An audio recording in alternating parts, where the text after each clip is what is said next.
यो म बोक्नु फिसिङ गर्न धेरै त फिसिङ रड हामी चाहिँ कालिज फार्म आइसकेका छौँ यो चाहिँ ठ्याक्कै 1:17 भइसक्यो कसको घरमा हामी अलिकति छिटो आइपुग्यौँ कसको घरमा बसेर थाहा छैन होइन यता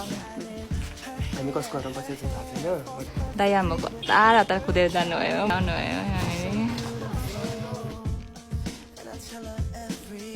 दाइहरू आउँदै हुन्छ यहाँनिर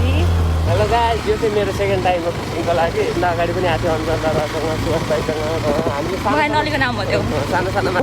मात्र ठाउँमा आइपुग्यौँ भाउजू छोयो नै ओइ खैरी यता फिसिङ गर्छ ल आफ्नो फिसिङ रड निकालेर हेलो गाइस म चाहिँ फिसिङ रडको यो बनाउँछु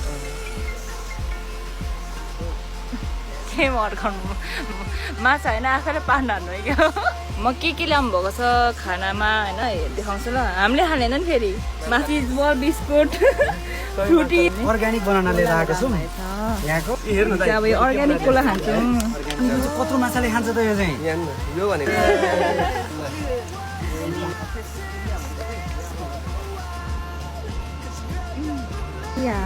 हाम्रो फिस अरे फिसको आइज फिसको माउथ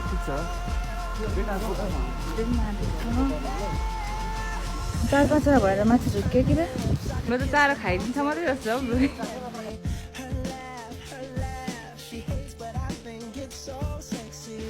गर्मी भयो गर्मी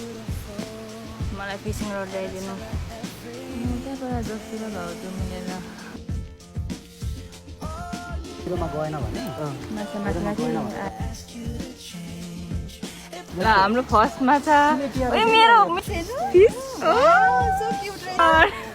कत्रो बोलो ओ माई गॉड क्यूट चारामा उभियो कस्तो यता हेर न कस्तो सानो माछाले एट्याक गर्नु सक्छ ओ my God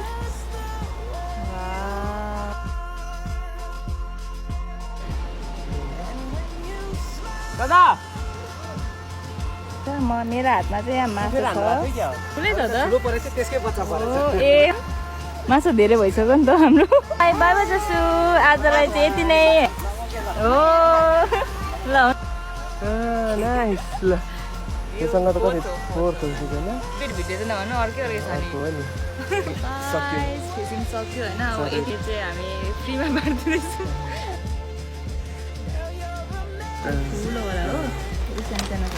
thank you for watching bye by